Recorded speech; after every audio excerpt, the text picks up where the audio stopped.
So welcome everyone to today's social system mapping deep dive session, August 21st, 2023. Host today as usual, Christine Capra, Kara Martiner, Greater Than the Sum. And for today's agenda, this intro is going to be really brief. We're going to do some chat intros in the chat in a moment. And I'm just going to jump right into walking you through the new sumApp survey interface, and that will be a really informal. We can just ask questions and do Q&A as we go. So that's our agenda. I'm going to stop sharing my screen for a moment and just got a couple new people who just showed up. So let's see, Nicola, would you like to just, if this is an invitation, it's not it's not good, don't do it. But if you'd like to unmute and just say hi, just briefly do a quick mic check, feel free. Welcome. Great. I don't know that we heard. Hi. Okay. Great. Welcome. Hi. Sorry, this might be a delay. Hi. It's all good. Agnes, would you like to do a quick mic check? Hi. Welcome. Glad you could join us. Denise, mic check. Hi. Hi. Welcome. Anna, would you like to do a quick mic check? Yeah, Hi. Oh, and Alex. I almost missed Alex. Hello. Welcome. Good morning. Okay. Well, I think everybody is able to communicate if and when they need to. And so I'm going to jump in. So let's go ahead and introduce ourselves in the chat, starting with name, pronoun, location.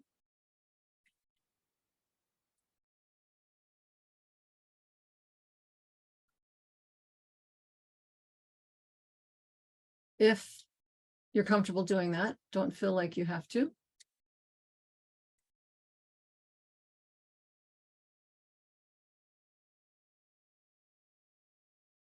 So we've got East Coast, West Coast, South, North, Canada, all over.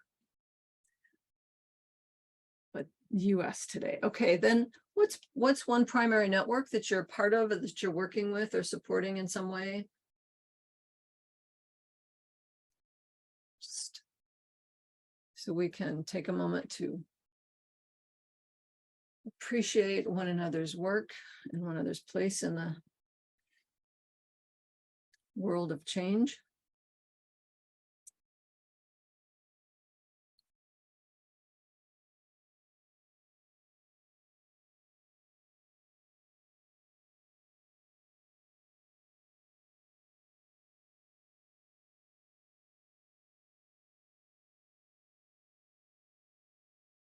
And then what brings you here today?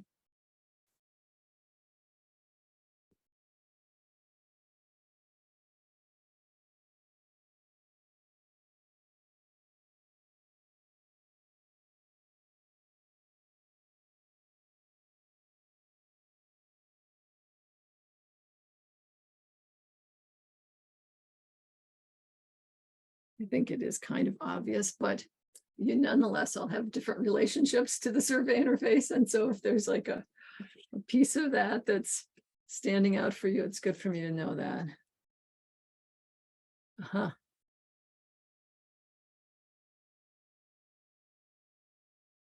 Okay. Great. Thank you all. So I'm going to just go ahead and, did I stop sharing my screen? I did. Did I? Yes. Okay. So I'm going to just go into, get there. Okay.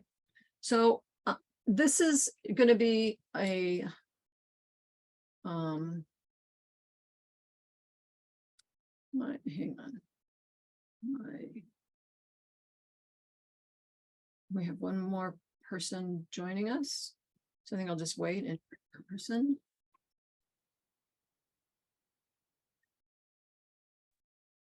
Welcome, PK. Hi, my apologies for being a bit late.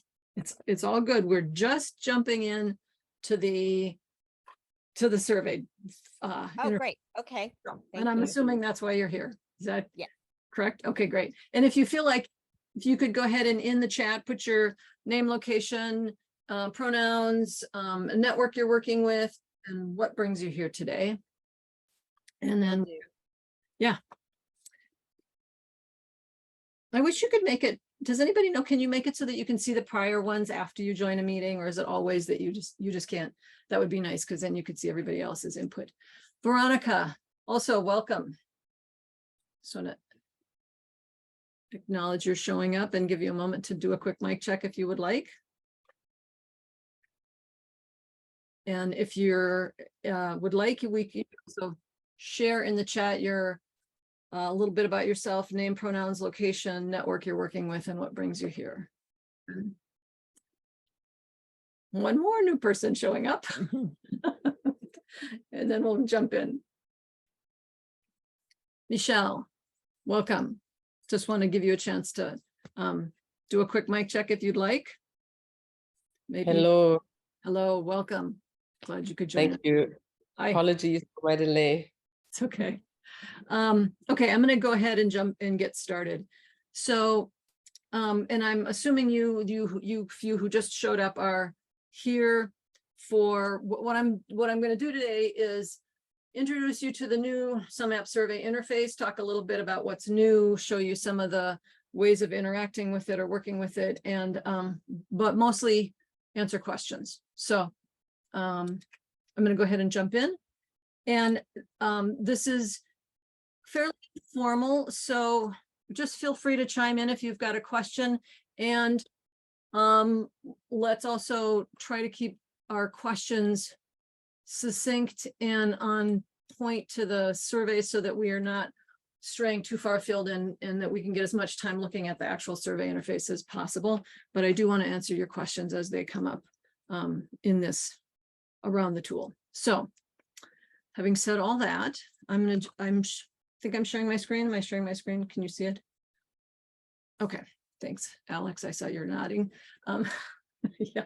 Okay, so this is the old survey tool. You're probably familiar with this. If you have a sumApp account, you could grab the fields are on the side. You could grab them and drag them over and then edit them. This has been moved way over to the end, and you won't see it. Only I see it because we're still we just haven't removed that functionality yet, and we needed it in there while we were building the new one for testing. So I just wanted to, for those of you who don't have a clear memory of what it was and would like that, this is what it looked like essentially. And now when you come in here into the survey, you will see it looks like this. So there will be these green bars down right here on the left side. And there are a few more fields than we had before, but I'm going to preface all of this to say that in the transition, we had to make a lot of compromises in our vision. Like what we wanted to have happen was much bigger than what like we just kept running into roadblocks, because what we do in sumApp is it may not look like it on the surface, but if you understand how data usually gets gathered and gets processed, we do a lot more steps in that process than most online tools. There's a lot more ways that data is coming in. There's a lot more places it's got to get wrangled in certain ways and output in certain ways and be visualized. And so getting to this point of switching the platform that the tool was built in was actually a really big deal for us. And so we're really excited about it. And there are more things that we were looking for, and we have them on our roadmap.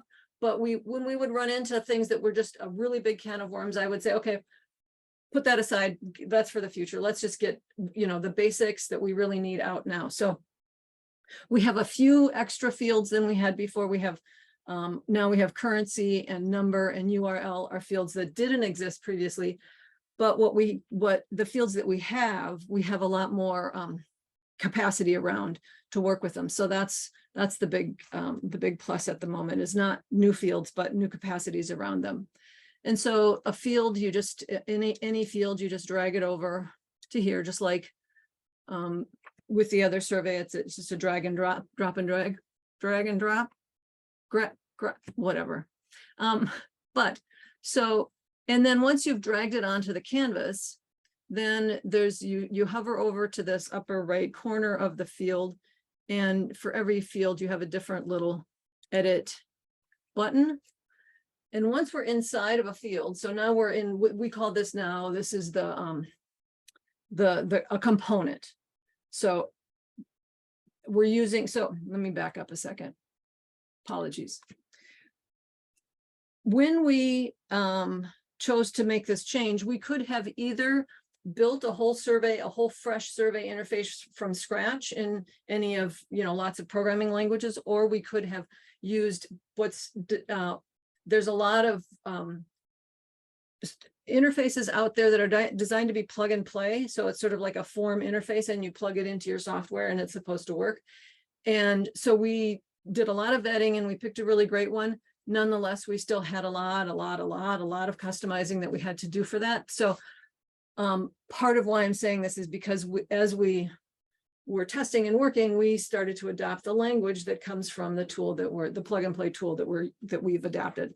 So the tool is called form.io if you want to look it up.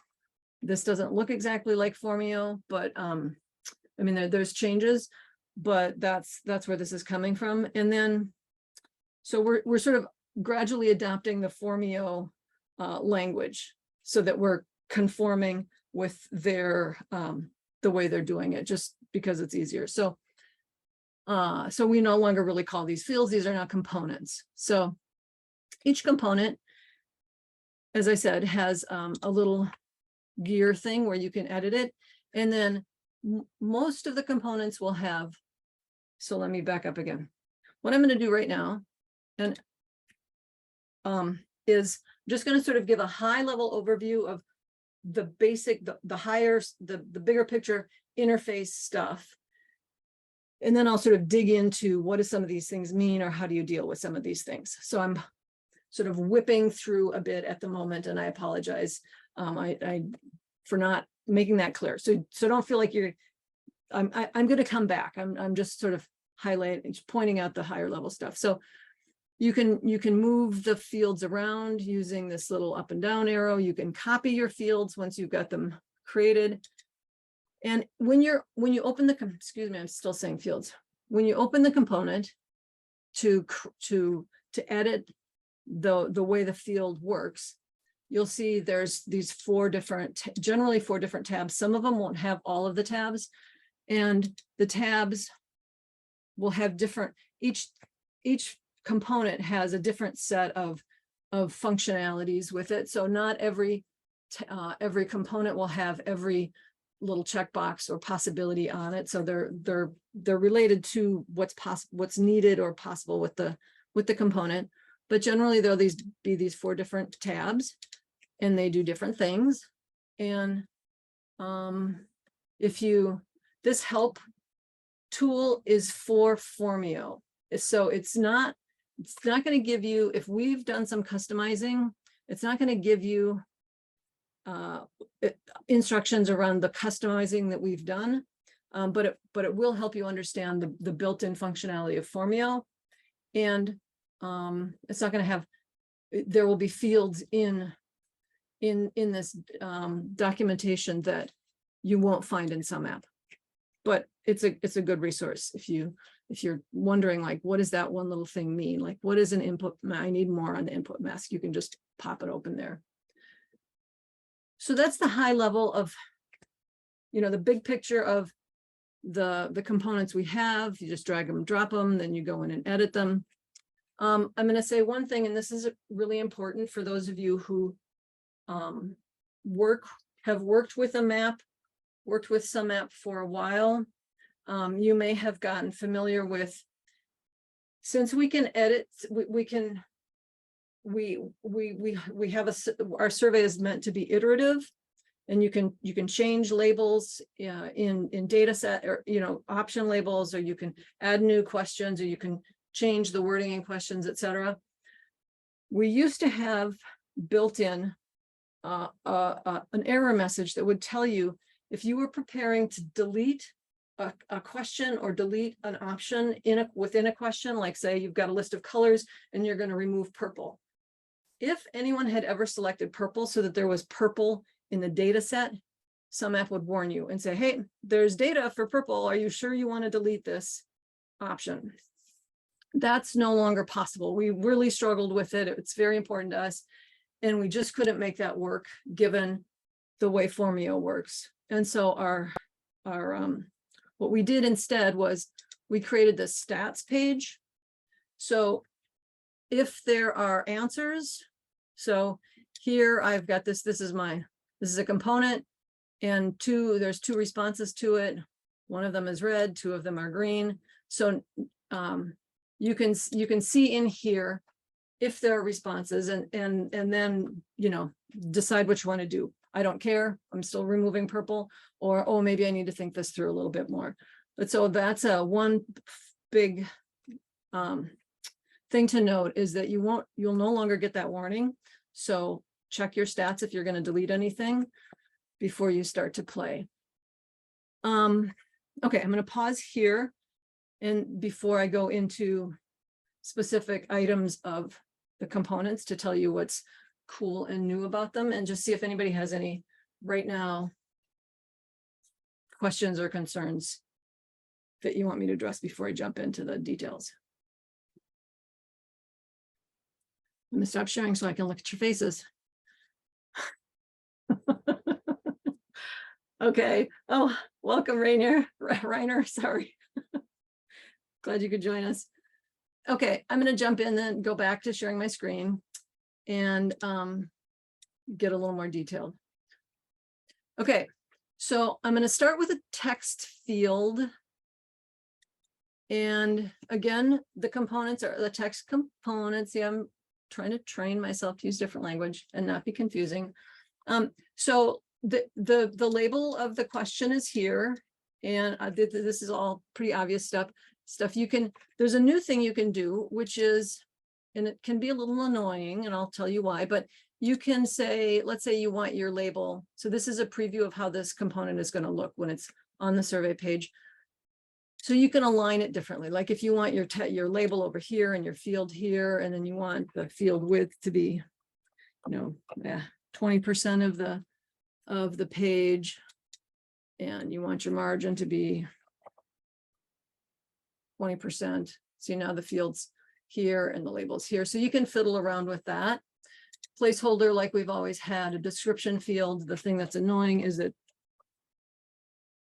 a description area text is that the description text won't comply with the label position. So if you're fiddling with your label position, either don't use description text or fiddle with it in a way that it will hang out, it will work with, but that will be a little messy and be annoying to you. And then another thing that's great though, is that now we have a tooltip. I don't know if you people are familiar with tooltips, but a tooltip now, if you add a tooltip, you'll have this little question mark here, and you can hover over, and it will give you more instructions. So you can put more information. Sometimes you have a thing where your survey question gets really long because you're trying to make it clear. You can shorten your survey question and put that into a tooltip for helping people understand. And Tim has figured out, and we'll talk about this either more later today or next week, how to put links and little pop-up-y things in tooltips. So the tooltip is fairly useful. This is all just superficial stuff though. The stuff that is really useful is, for instance, let's say you have some data that you asked 3 years ago and you still want it to show up in the map, but you don't want it on your survey form anymore. You can hide it. So this will hide a field or component, checking that off or on. You can also say, sometimes you'll have a field, some data that you want to define and you don't want your members to be able to edit it. For instance, if the network is cohorts, and you internally, a staff or whatever has defined what cohort people are part of, you may want to just load their cohorts and not allow them to change that. And because, you know, often they don't remember what cohort they're in when it's a few years later. And so you can make it so that they can see what's there. They can see their cohort number, but they can't change it. So that's disabled. Data, this is a big thing. This is a very small checkbox. And on some of these data tabs, it will be hardly noticeable at all because there's more stuff going on. But if you check off protected, what will happen is that the data that's gathered in a protected field will be exported into a CSV, so you can access it for purposes of analysis or whatever you want to see that data for, but it won't get put into the JSON field or the JSON file that goes into Kumu. So that data will no longer be remotely hackable from the Kumu interface. And so it just won't show up at all and it won't be findable. So that when sometimes when people have really sensitive questions, that's a big piece of that. And then most of the fields have some kind of validation. For a text box, it's minimum length or maximum length, either in characters or in words, but that's now you have validation.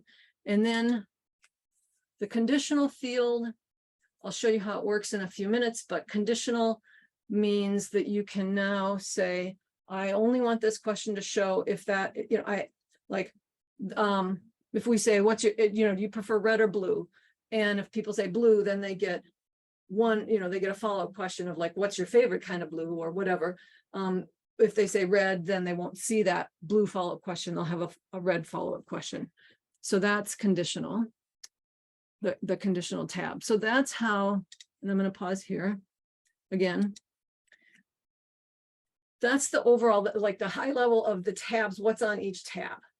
And I know that it's different for each component. And I'm going to take you through the more significant components changes in a minute. I mean, none of this is huge. I mean, it's huge to us. It's huge in what it makes possible, but just in presenting it, it's all like a bunch of little teeny changes. And so, but I'll go into those in the components in a moment, but I'm going to pause here again and see if there's anything that anybody wants to ask at the moment. So thank you. Jim. I was just wondering, is the conditionality within a component, or is it like between components, so that if you say yes to this, then it adds this other component? Yeah, it's between components. So you set it within the component that you want to either go off or on, but it's dependent on the answer of a different question. So I'll show you how to set that up when we get there. But yeah. Brian. Yeah, I've noticed a couple of people have talked about using Kumu, and maybe you want to give just a quick 2 seconds about how Kumu and, you know, sumApp are related to each other. Okay, thanks. Yeah, so sumApp is a tool designed by me and my partner, used for gathering data from a network about their demographic data, interest data, motivational data, asset data, their relationship to broader systems, such as their perspectives, experiences, etc. That's all defined by the administrator, as well as data that about relationships between people. So how well I know, you know, Amy Moritz, or how well I know Mary, or whomever. So that's the data gathering tool. It's meant to be customizable, updatable, easy for your members to use, and something that can iterate with your increasing understanding of the network over time. And so the data is so you can track changes in the network over time. What we do with that data is there's a few different tools you can visualize the data in. There's Gephi, there's Graph Commons, but the one that we mostly use is Kumu. Kumu is an online data visualization tool that visualizes graph data, which is nodes and lines. And so Kumu is the front-end interface that your members will work with you'll work with when looking at the map and seeing the map. And so the relationship is, once you've got once you've got your survey set up and you've started gathering data, you can take what we call a JSON link or live link from sumApp and put it into Kumu. And so now your data is going live. It's stored in our database, but it's being represented in Kumu, and it's updated in a few minutes in real time. Yeah. And so then your map is always relatively has the data from your sumApp.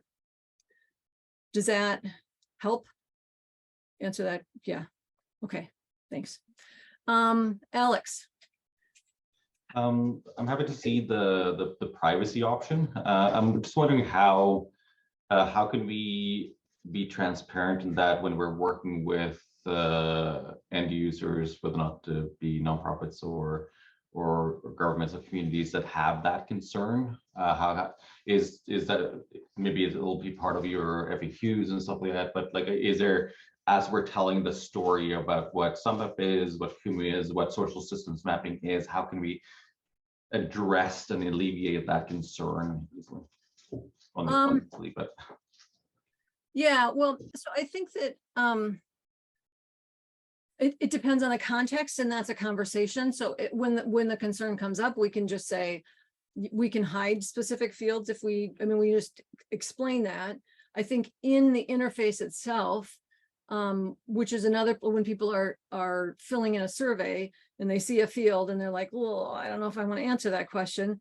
I think the tooltip or the description text, just having it right there, this is a private field, it will not go into Kumu, would be a way to handle that. I'm gonna set my desk down and mute myself briefly, but Seth, go.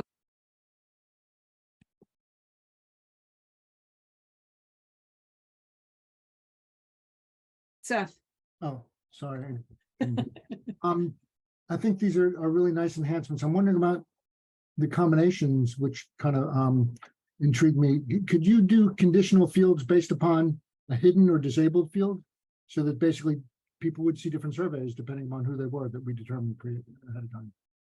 Yeah, I mean, we have not, so just a forewarning, we have been mostly, and Kara can attest to this, just testing the basics and really beating it up hard to make sure that we're not, that everything, in sumApp, the hardest thing about sumApp is the data flows. There's a bazillion places to hurt your data integrity.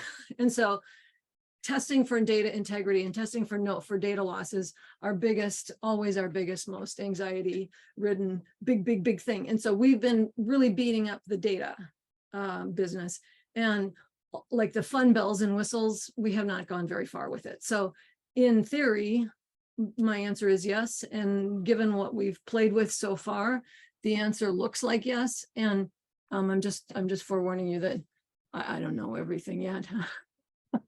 So. But it looks like we could be able to have basically different surveys for different types of users. Yeah. Right.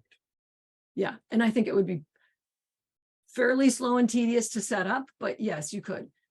Thank you. Yeah. Any other questions before I sort of jump into a little more detail about some other fun new things? Jim? Just one quick question about the hidden field. So if you hide it and it doesn't go in the JSON link over to Kumu, in what way would you be able to use that collectively with a group of people? Okay, I want to clarify terms. Hidden means it doesn't show on the survey form, but it would still go to Kumu. Protected. I meant protected. Yeah. Protected. Well, it probably wouldn't be used transparently. It probably wouldn't be used collectively. But there are, especially, so if we think of Curtis Miller and his project, which is about high school students and their sense of belonging, it's like, okay, right there's a whole bunch of stuff in there that just is never going to be seen by the whole community because they're high school students and they're sensitive and they're vulnerable, and there's all that stuff. So So I mean, it depends on the context, how you might use that protected data, but does that make, I mean, Yeah, might you be able to unprotect it for a particular gathering of a particular group of people, goes across a JSON link, you look at it, you make sense of it, and then you protect it could do again. that. Yeah, sure, you could do that. You could also, well, no, that doesn't make sense what I was going to say. Never mind, I didn't say anything. Okay. Well, there's, I mean, yes, how all of this will be used in action. It will be exciting to learn from all of you what you do with it. I'll say this, that what we were trying to do was, I mean, there's lots of fun bells and whistles that we were hoping for, but the core things that we were trying to do really just had to do with changing the fields that exist in ways that over the course of our almost 10 years of doing this now, we run into as problems. So like, for instance, being able to hide a field is just sometimes a thing. And so what we're trying to do is just really do what we've already been known like we've run into as hurdles already, so that we're fixing those before we get on to more fun things. So I guess what I'm saying is all of these things are things someone has told me they wanted, and it was and had a really compelling reason for wanting it. And so they stuck in my mind. And so those are the things we focused on first. And how they'll manifest in the future, I'm looking forward to seeing. So any other questions before, or I'll go back to sharing my screen and. Okay. And I'll just, we have some new faces, people that I have not, that I've either haven't not yet shown up in any of these sessions. So I don't know your specific situation or your specific experience or use case. And I know a lot of these people's use cases, but if there's just, you're just sort of thinking, I don't know if this is about the survey, but I just can't stay present because unless I understand this thing, even if it doesn't seem right, feel free to ask it. I mean, I don't want you to sit and feel like you're just listening to stuff that isn't useful and landing for you. So if there's anything you can do to help with that, or to ask me to help with that, please do. Okay, I'm going to take no more hands raised as time to go forward. Okay, so maybe what I'll do first is I'm gonna go into the select. So this was maybe one of the very first things that when we first built sumApp that annoyed me and I wanted to be different. And it was that if you do a select box, okay. So here's the display related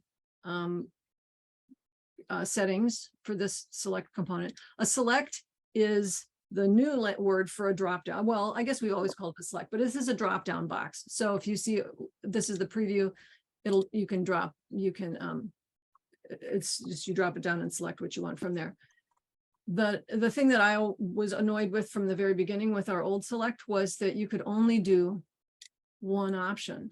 And so like, let's say we've got a client who has it's a global network, and there's like 280 countries that they want to ask about, specific countries that is in a drop down, but they want to ask it in 3 different ways, like where were you born, what's your region of expertise, where do you live? And we could either put that list of 280 names in checkboxes 3 times, which is like a mile of the survey interface, or we could put it in a drop down. No, we could, yeah, and 3 times. Anyway, if we have a drop down that will take multiple answers, then we have much less footprint that we're taking up in the survey. And so that's a thing that now we can just click on multiple values, and now it will take as many values as we choose to. So one could use all the values. So multiple on or off is now an option. Enabling static search. This is a minor thing, but if you, let's say you have that list of 280 countries, your user can go into the field, into the space of the field, and start to type, say they want to put Zimbabwe. You can type ZIM, and the static search will just pull in Zimbabwe or all the words that say ZIM. And so that helps them with long lists. I'm gonna, so, and then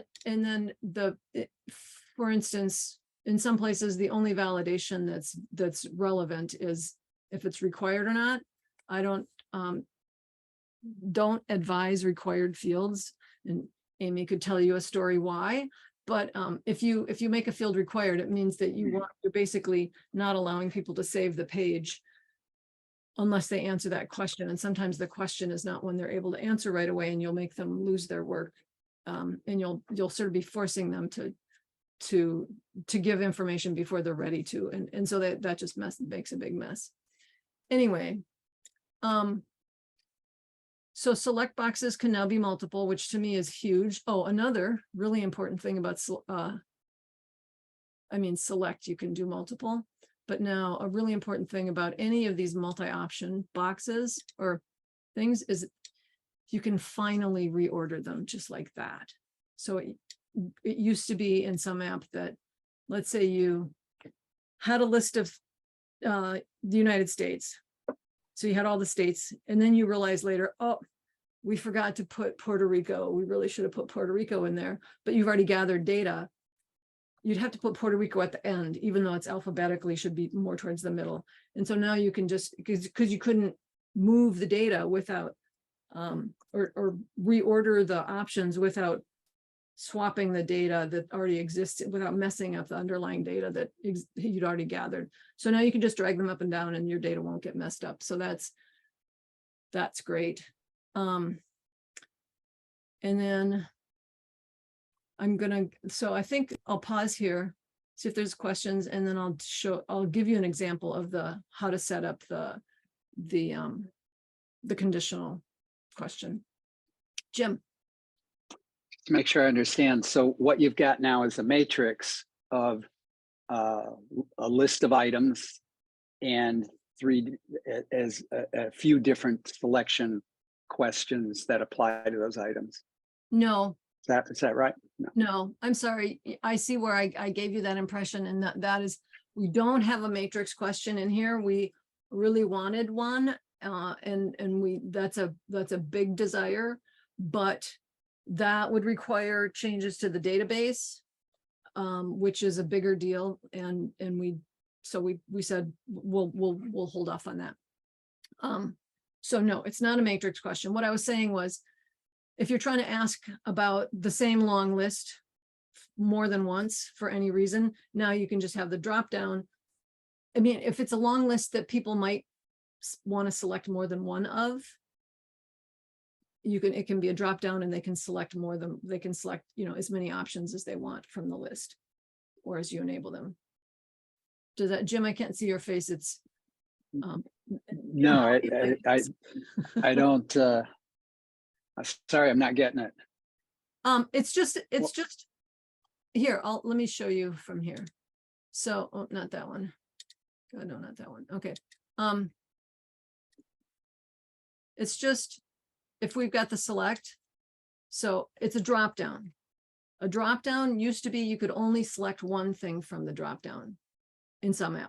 That was just the way that language built it. And you mean for radio buttons or for checkboxes? For drop downs, for the select. Select is a drop down. Is that not clear? No, it's not to me. What kind of field type is this that we're talking about? It's called a select, and it's a drop down list. Okay, so this is not radio buttons. It's not checklist. It's something new. We've always had one, but what we've always had is one where you can only pick one option from it. Okay. I thought it was a checklist, and then you identified, you specified how many that you were able to pick out of that checklist. Yeah, a checklist, you can see the whole list. Oh, they're all here, right under the Mhm. list. Right. A select, you can only see the question, like, what's your favorite car? And then you could see a list of cars here. When you click in it, it will drop down all the cars. As a user, not as a creator of Right. the Yeah, form. yeah. Interesting. Okay. And so do you get what I'm telling you is the difference now from how it was to how it is? No, I'm actually not sure what a drop down is in our old survey. Okay, But I will go dig back into that. Okay. we will, well, you might, yeah, yeah, I'm not sure how, I haven't looked at our survey yet, but yeah, and you and I can talk about it more later. Okay. Yeah, but you did bring up a point that, or you did, I see part of what was confusing, and I'm going to address that now before I go into the conditional. So so there's 3 different kinds of fields or components where you can select from a list. And when I'm talking in survey design, when I'm talking about that, I call that categorical data, where we're predefining a list of things from this category of that the question represents, such as, what is your, let me just make this.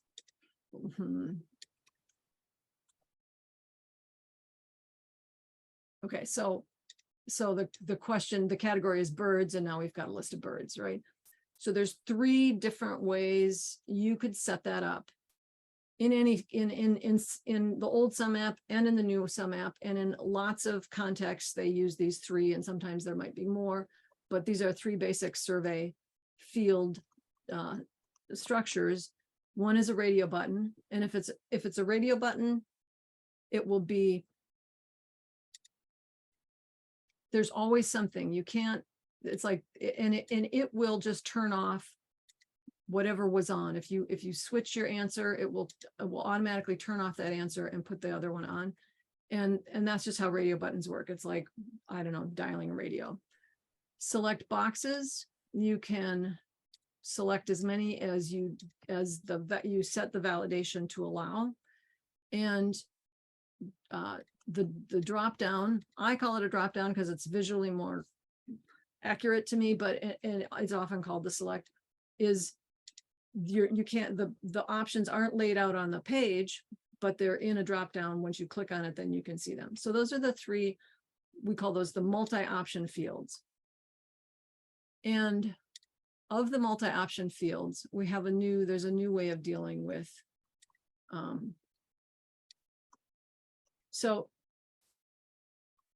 this is another thing that I noticed right away that started to get on my nerves when we had built sumApp, which was sometimes you have multiple options where the options are like almost like a sentence each. So we've got, we don't have finch, we've got finches that reside in the swamps of the New Zealand underbelly of the universe, wrapped around populations of X, Y, or Z, right? So we've got these very long, that's one option. And then we've got cardinals that blah, blah, blah, blah, blah, blah, blah, blah, blah.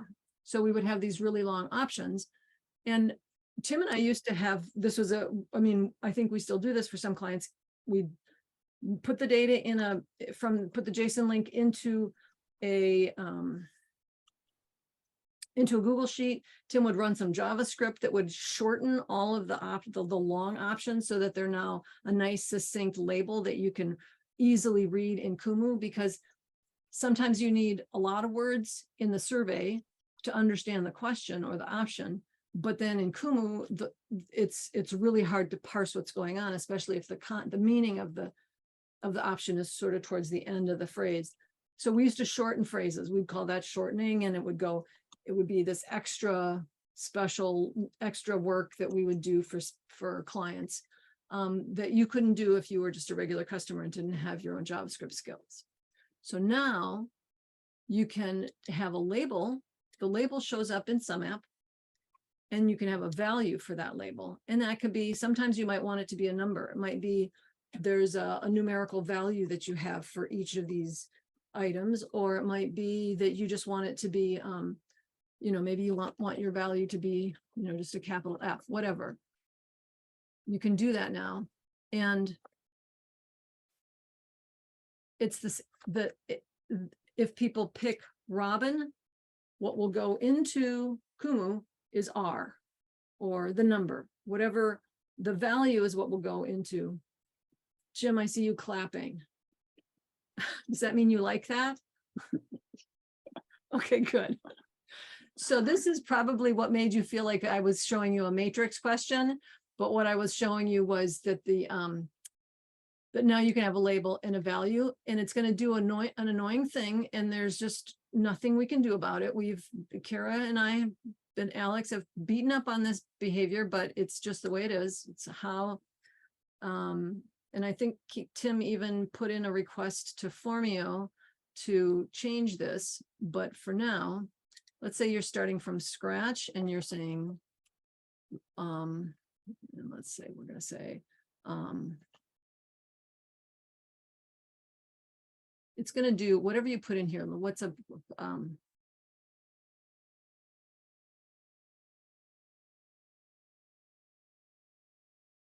you see when I'm making a space, it's making, for those of you who don't, this is called in code speak, this is called Camelback, where all your text runs together, and the way you distinguish between one word and the next word is through a capital letter.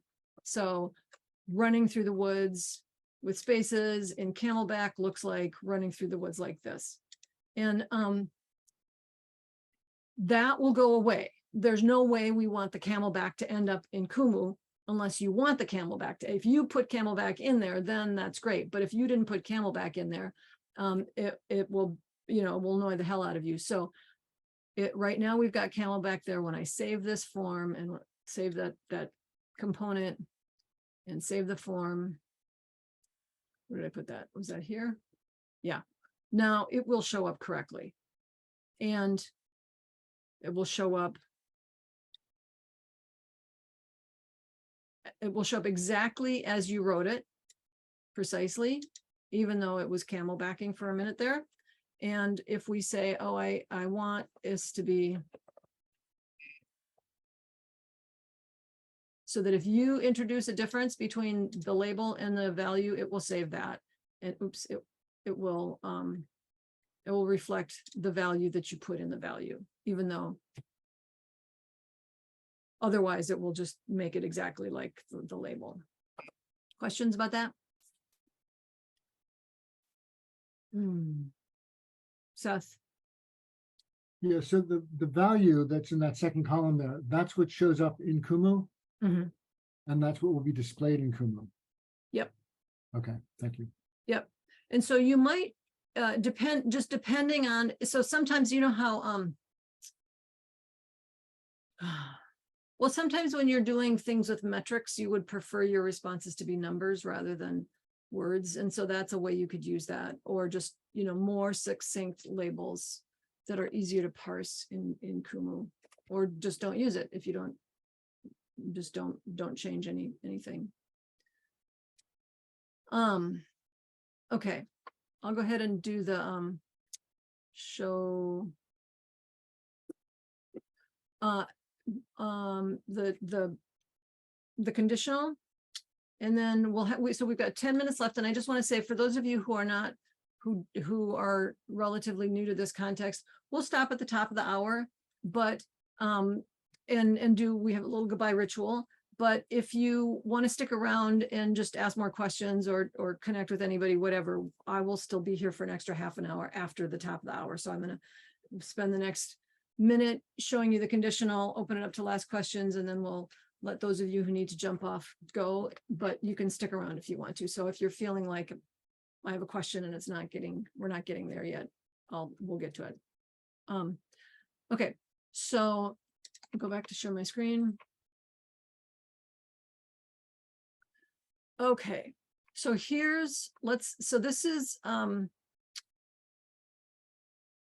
we're going to use the color response in this text. And I've already done this, so I'm just going to walk you through what I've done. but to define two other conditional options. Oh, and there's one more thing.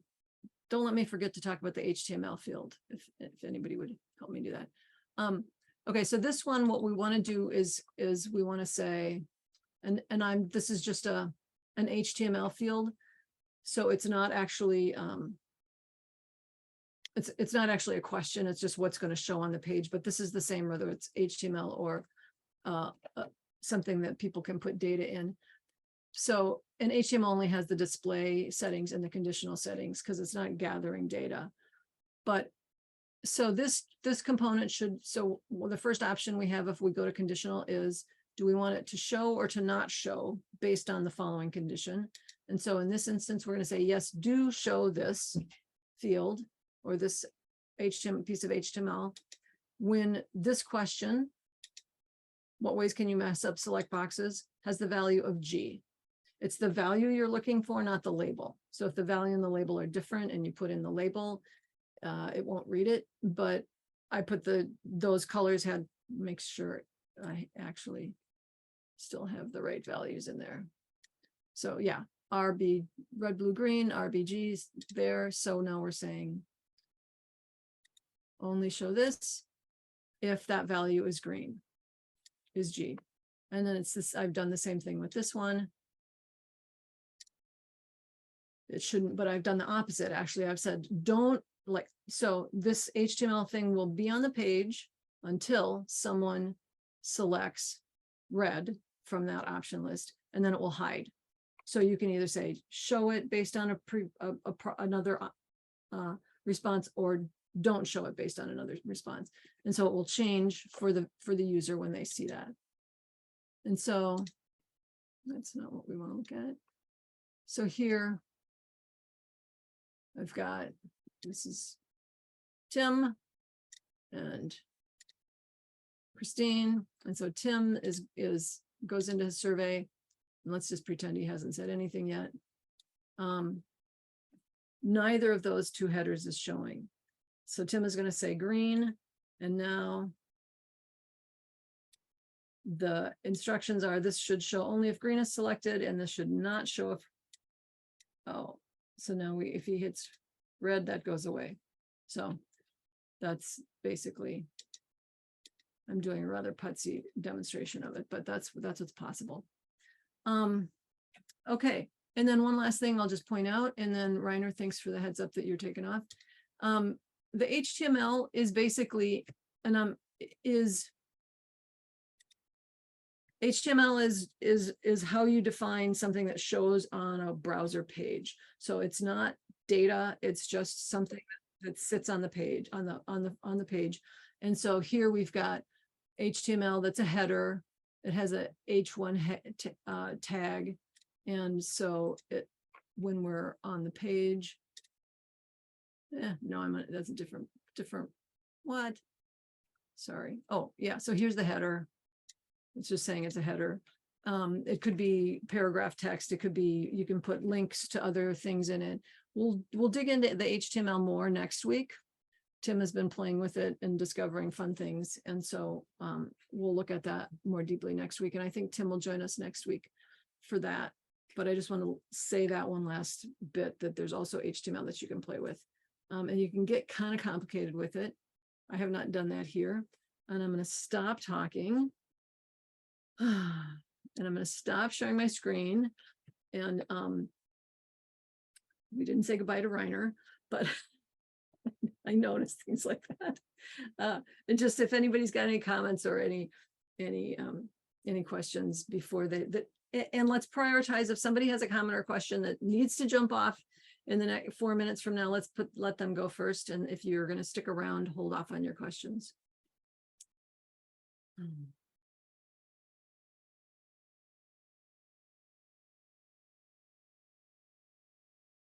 I'm just going to wait.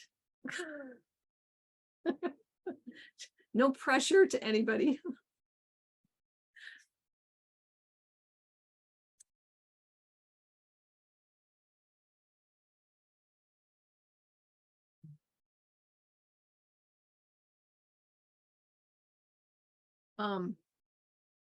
Well, this is my first time doing this. I've been feeling rather awkward. And like, so if anybody has any suggestions for how I could have organized this better, I'd be happy to hear those as well. Someone just tried to jump. Anyway, so let's do this. If you, oh, Denise, go ahead, please. I was just clapping for you. Oh, thank I you. didn't have my hand up. I just clapped for you. Good job. Thank you. No, I have no comment. I appreciate it. Okay, well then let's just go ahead and wrap up. So for those of you who are new, our little wrap up goodbye ritual is we all will unmute ourselves. So go ahead and start unmuting if you want to do this, and I will count down 3, 2, 1. Thanks, Alex, for your feedback. I think I wanted something more like really like, you know, worthy of streamers and, you know, like a big hurrah festive thing. And as I'm walking through, I'm like, man, this is really just tedious stuff. We spent so much time and energy on it. It was such a big deal. And now I'm rolling it. I'm like, who cares? Like, who cares? This didn't deserve a meeting. But oh well, that's just my expressing my feelings. No one has to take care of them.